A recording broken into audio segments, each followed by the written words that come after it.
അഭിവാദ്യങ്ങൾ. ജന്മവാസനയെ സ്വന്തം ജീവിതം നൽകി പരിപോഷിപ്പിച്ച ചിത്രകാരനായിരുന്നു രാജാ രവിവർമ്മ. ഭാരതീയ ചിത്രകലയെ നവീനപൂർണമായ വഴിത്തിരിവിലേക്ക് നയിച്ച ആ മഹാനായ ചിത്രകാരന്റെ ജീവിതത്തെ അടിസ്ഥാനമാക്കി പ്രശസ്ത മറാഠി നോവലിസ്റ്റ് ശ്രീ രഞ്ജിത്ത് ദേശായി രചിച്ച രാജാ രവിവർമ്മ എന്ന നോവലിലെ ഒരു ഭാഗം ഞാൻ കഥാപ്രസംഗ രൂപത്തിൽ അവതരിപ്പിക്കുന്നു. സുഗന്ധ.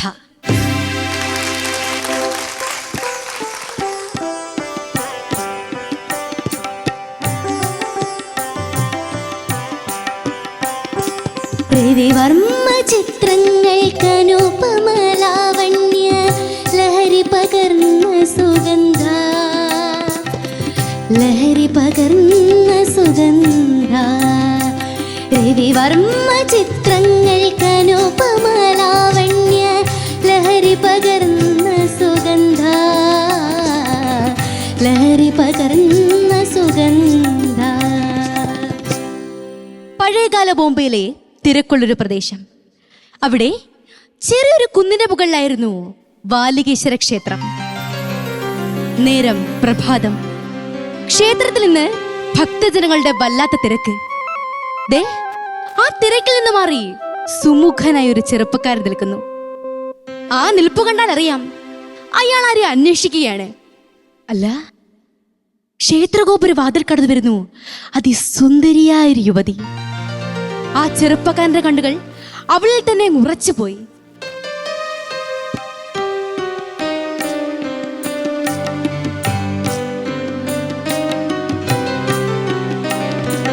പാതിരാവിൽ പൂത്ത പനി നീർപ്പൂവോ, പൗർണമി രാവിലെ പനിമതിയോ. പാതിരാവിൽ പൂത്ത പനി നീർപ്പൂവോ,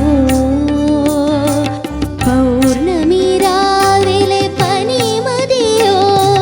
പാലൊളി വിതറും തൂമന്ദഹാസമോ, പാരിൽ ഇറങ്ങിയ സുരകന്യയോ.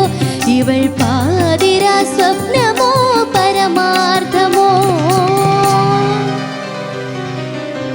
എത്ര ശ്രമിച്ചിട്ടും ആ ചെറുപ്പക്കാരന്റെ കണ്ണുകൾ അവളിൽ നിന്നും പിൻവലിക്കാൻ സാധിക്കുന്നതേയില്ല.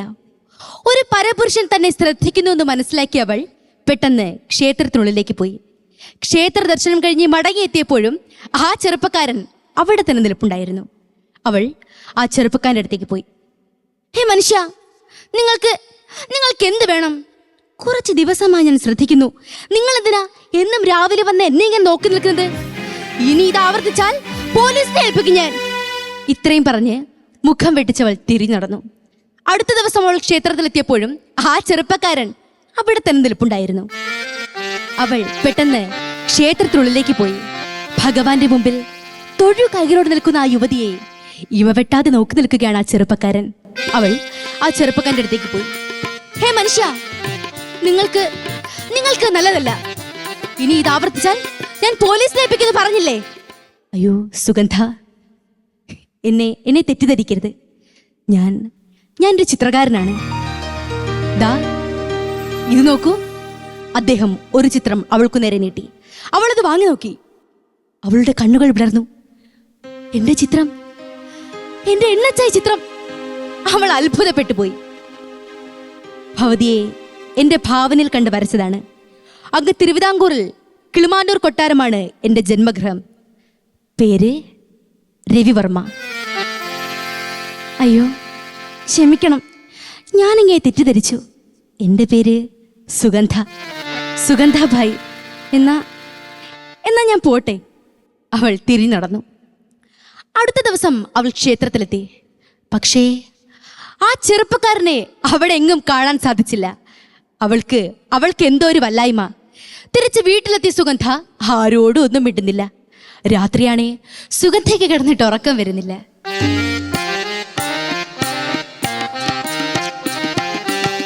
പൊറുതിയുണ്ടായില്ല രാവിലുമാ, തരുണിയെന്നുണ്ടില്ലുറങ്ങിയില്ല. പൊറുതിയുണ്ടായില്ല രാവിലുമാ, തരുണിയെന്നുണ്ടില്ലുറങ്ങിയില്ല. നിനവും കിനാവും ഭിന്നമായി മനതാർ കുഴങ്ങി വലഞ്ഞു ബാല നിനവും കിനാവും അഭിന്നമായി മനതാർ കുഴങ്ങി വലഞ്ഞു ബാല. ഭാട്ടിയ ബംഗ്ലാവ്, ഇവിടെയാണ് രവിവർമ്മ താമസിക്കുന്നത്. ആ ബംഗ്ലാവിന് മുന്നിൽ ഒരു കുതിരവണ്ടി വന്നു കഴിഞ്ഞു. അതിൽ നിന്നും സുഗന്ധ ഇറങ്ങി. കൂടെ ഒരു തോഴിയുമുണ്ട്. ബാലിക്കാർ അവരെ അകത്തേക്ക് ആനയിച്ചു. കോണിപ്പടികൾ ഇറങ്ങി വരുന്ന രവിവർമ്മയെ കണ്ട് സുഗന്ധ കൈകൾ കൂപ്പി. ആ, പോലീസിനെ ഒന്നും കൊണ്ടുവന്നിട്ടില്ലല്ലോ. പോലീസിനെ ഒന്നും കൊണ്ടുവന്നിട്ടില്ല, പക്ഷേതാ ഇത് കൊണ്ടുവന്നിട്ടുണ്ട്. അങ്ങ് അങ്ങ് എനിക്ക് നൽകിയ ചിത്രം. എന്താ, ചിത്രം ഇഷ്ടമായില്ലേ? ചിത്രമൊക്കെ ഇഷ്ടമായി, പക്ഷേ പ്രതിഫലം കൂടാതെ ഞാനൊന്നും സ്വീകരിക്കാറില്ല.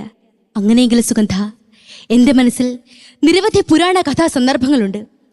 അവയൊക്കെ ക്യാൻവാസിലേക്ക് പകർത്തിയാൽ കൊള്ളാമെന്നുമുണ്ട്. പക്ഷേ എൻ്റെ മനസ്സിലുള്ള മേനകയെ, രംഭയെ, ഉർവശിയെ, ശകുന്തളയെ ഞാൻ എങ്ങനെ കൊണ്ടുവരും? ദൈവം ആ രൂപം നിങ്ങളിൽ തന്നിട്ടുണ്ട്.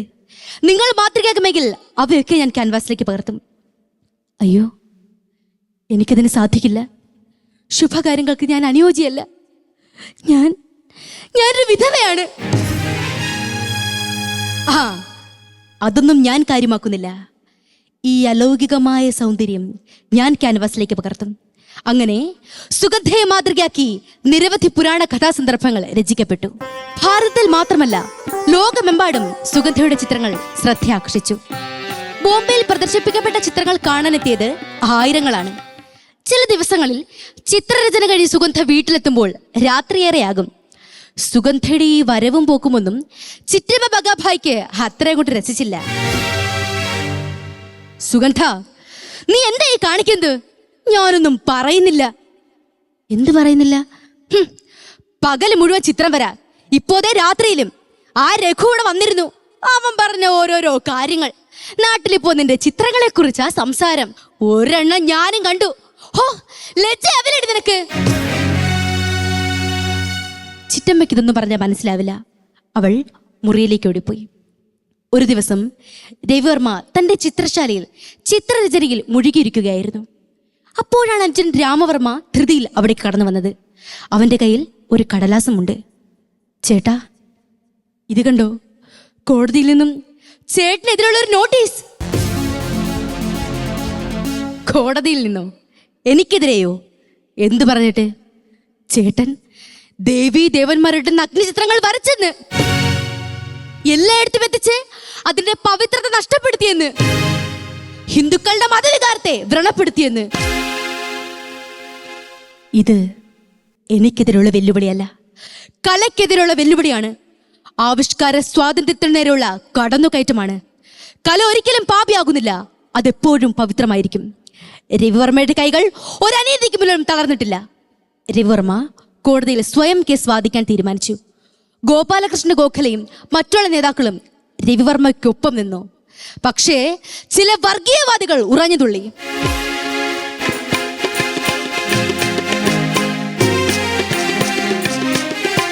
മതതീവ്രവാദികൾ ഇളകി, ഭാരതമാകെ ഇളകി, വർഗീയ വിദ്വേഷമാളിപ്പടർത്തി രക്തരക്ഷസുകളാടി, വർഗീയ വിദ്വേഷമാളിപ്പടർത്തി രക്തരക്ഷസുകളാടി, രക്തരക്ഷസുകളാടി.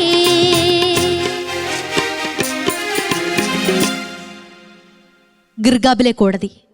മിസ്റ്റർ രവിവർമ്മ, താങ്കൾക്ക് എന്തെങ്കിലും പറയുവാനുണ്ടെങ്കിൽ കോടതി മുമ്പാകെ ബോധിപ്പിക്കാം. രവിവർമ്മ കോടതിയെ വണങ്ങി. ബഹുമാനപ്പെട്ട ന്യായാധിപ മഹാശയ, ബഹുമാനപ്പെട്ട ജൂറി അംഗങ്ങളെ, പ്രധാനമായും 2 ആരോപണങ്ങൾ കാരണമാണ് ഞാനിവിടെ നിൽക്കുന്നത്. ദേവീ ദേവന്മാരുടെ ചിത്രങ്ങൾ എല്ലായിടത്തും എത്തിച്ച് അതിന്റെ പവിത്രത നഷ്ടപ്പെടുത്തിയെന്നാണ് ഒന്നാമത്തെ ആരോപണം. എനിക്കിതിനെക്കുറിച്ച് ഒന്നേ പറയുവാനുള്ളൂ. ദൈവം ഒരു മതത്തിൻ്റെയോ ജാതിയുടെയോ ഉടമസ്ഥതയിൽ ഉള്ളതല്ല. ജാതി മാമൂലുകൾ കൊണ്ട് ക്ഷേത്ര ദർശനം നടത്താൻ കഴിയാത്ത സാധാരണ ജനങ്ങൾക്ക് എൻ്റെ ചിത്രങ്ങൾ വഴി ദർശനം സാധ്യമായാൽ ഞാൻ സന്തുഷ്ടനായി. ദേവീ ദേവന്മാരുടെ നഗ്നചിത്രങ്ങൾ വരച്ചതാണ് രണ്ടാമത്തെ ആരോപണം.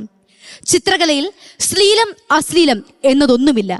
പുരാണങ്ങളിലും ഇതിഹാസങ്ങളിലും നിന്നെടുത്തിട്ടുള്ള കഥാസന്ദർഭങ്ങൾ മാത്രമാണ് ഞാൻ വരച്ചിട്ടുള്ളത്. അന്ധവിശ്വാസങ്ങൾ മാത്രം കൈമുതലായിട്ടുള്ളവരുടെ അന്ധമായ കണ്ണുകളോട് നോക്കുമ്പോഴാണ് ചിത്രം അശ്ലീലമായി തോന്നുന്നത്. അശ്ലീലം അത് നോക്കുന്നവന്റെ മനസ്സിലാണ് ഒളിച്ചിരിക്കുന്നത്. രവിവർമ്മ കോടതിയിൽ സുദീർഘമായി വാദിച്ചു. ഇതെല്ലാം കേട്ട് കോടതി നിശബ്ദമായി. സുഗന്ധ വീട്ടിൽ ദുഃഖിതയായിരിക്കുകയാണ്. ആ രഘു ചിറ്റമ്മയോട് എന്തൊക്കെയോ പറയുന്നുണ്ട്. ഇന്ന് വിധി വരും. ആ ചിത്രകാരന് ശിക്ഷ ഉറപ്പാ. അയാളത് അനുഭവിക്കുക തന്നെ വേണം.